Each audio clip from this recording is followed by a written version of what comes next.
Hi everyone, it's Jessica. Welcome back to my channel. Today I'm working on finishing up the Sweetheart placemats. Those are the placemats that I shared about when I was making the heart block, and this is what one of them looks like. I'm working on making 6 of these, so let's get started on this project. I've been working on the hearts and I made all of them that I need. I'm making 6 placemats, so I needed 36 hearts. These are the last ones and I have them set out here, how you need to lay them out in the placemat. And I'm just going to work on sewing this together, and then I'll do that one and that one. And then I will add these sashing units, and the final step will be to add the top and the bottom border. I have one placemat fully done here. And then I have my other ones mostly done. They all just need their top and their bottom border, and then they all need to be pressed. So I'm gonna work on assembling this last one, and I will take you through the process. So when I laid out these placemats, just like it was in the pattern, on the top row I did red, pink, red. On the bottom row I did pink, red, pink. So I have been careful not to mix that up as I go. So I have been sewing these units and then just putting them back in place how I have it laid out so I don't mix them up. So for the first one, I'm sewing this small little sashing unit to the bottom of it, and then I'm going to open it up and then we'll sew this other one to it. And on the outsides of this block, the points of the hearts are touching, and then the middle column, the tops of the hearts are touching. So I've been careful to place those like that also, because it's really easy to get one of them turned and then have that be technically incorrect. I mean, I don't think it would really matter. It's just a placemat, but okay, so this is what the first one looks like, and I'm just setting this next to me right in the spot that it's supposed to go so I don't mix it up. Now we have the middle, and I have my little sashing unit. When I was piecing these, I wanted them to be scrappy. I started with a Swiss dot, and I did a lot of the hearts in a Swiss dot. And then I added a few in that don't have the Swiss dot, just for a little bit of difference. And then for the sashing and the borders, I got like low volume whites, and I used those for it. And I kind of mixed them up. Like one of the placemats, I did all Swiss dots. And then for the other ones, here's this one. And then for the other ones, I kind of like really mixed it up. And I like how this is going so far. I like the scrappiness of it. It feels really interesting, and I like that they're all not exactly the same. I think that's kind of what I was going for when I made this. I wanted it to be scrappy, but I didn't have a ton of scraps to use. So most of this is all from a fat quarter bundle, and I can't remember the name of that, but I will look into it and then I'll put it in the description below when I'm uploading this video. So I started with one fat quarter bundle, and then I pulled the whites from that and set them aside for the sashing. And then I also had just an older Valentine's fat quarter bundle, a different one, and I took like 2 of the white prints just from that. And then I did Swiss dots, which is here, and then I had a little bit of this left over from a quilt. It's just like a white print with these like red kind of X's on it, so I put that in.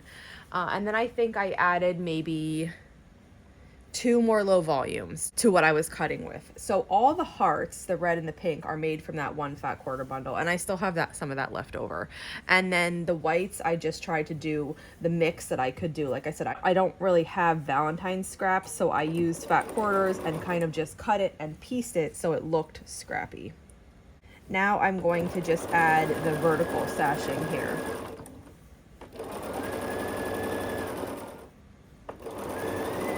Have actually been a really fun and satisfying make.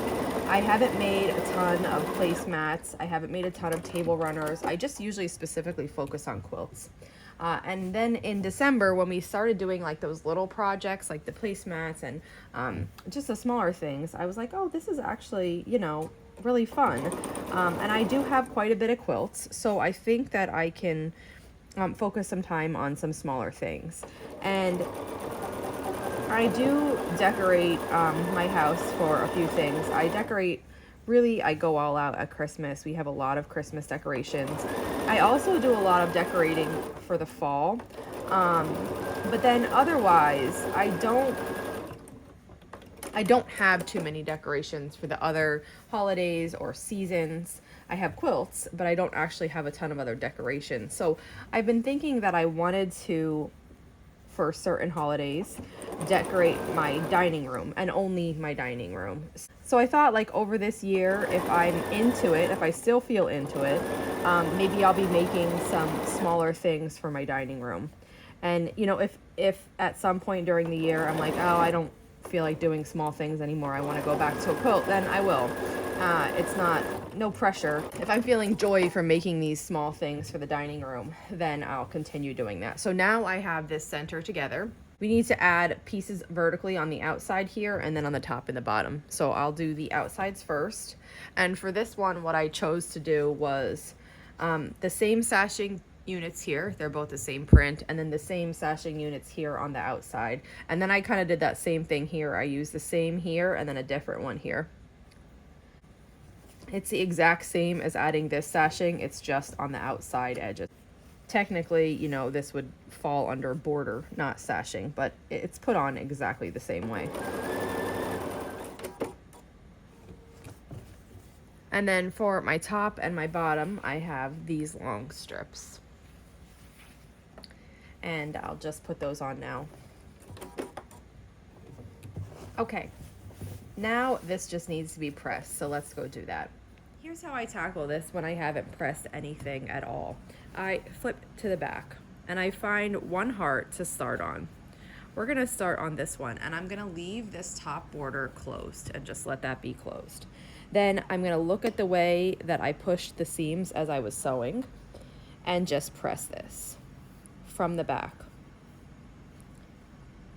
After this is pressed nice, I'm gonna work my way towards this heart. Now I'm not gonna pull it, but I am gonna just give it just a gentle tug. And what that's gonna do is, if you can see the difference, right here, this is kind of bunching together. But when I give it this little tug, it makes this lay flat. And then I'm just gonna take my iron and set it on top. And then once that's pressed, I'm just gonna continue pressing this heart up here.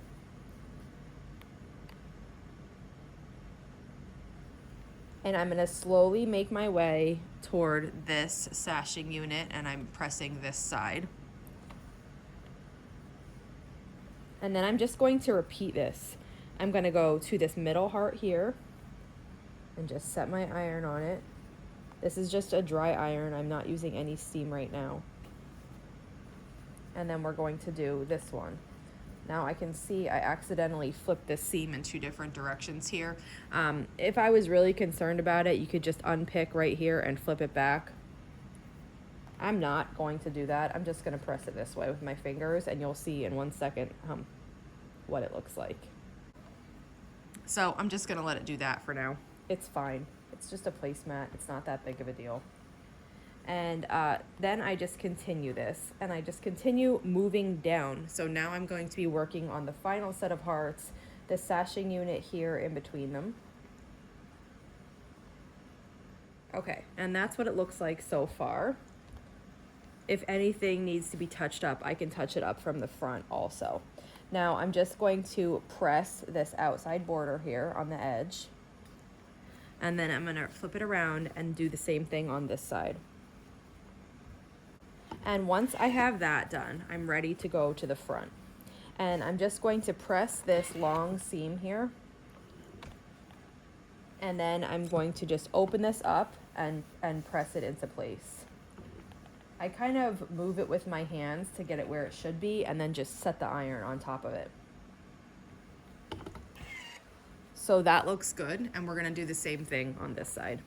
And then I'll look over it and just see, is there any bit that needs to be touched up? Sometimes these edges need to be touched up just a little bit from the front. And that looks pretty good to me. So I'm gonna finish up putting the borders on the other placemats, and then I'll come back and show you what all 6 of them look like right now. I finished pressing the 6 placemats, and here's what they look like. So here is the first one. They're all a little bit different, but pretty much the same at the same time. I use the same fabrics, like I said, and just kind of vary their layout. but I like how that makes them all look interesting and unique. I'm going to quilt these on my long arm. I'm just waiting for some heart backing to come, and then I'll quilt them and I'll share that process here, and then I'll work on binding them. I'm going to bind them by machine just to make it quick and easy, and I'm really looking forward to finishing this project up and then deciding what quick small project I can work on next. Now that wraps it up for today. I have 6 of my placemats ready. I am going to be just waiting for the backing, like I mentioned, and then I'm gonna quilt these on my long arm, and I will definitely share that as we go. If you have any questions on these placemats, just let me know, and if not, I'll see you back here soon. Thanks for following along.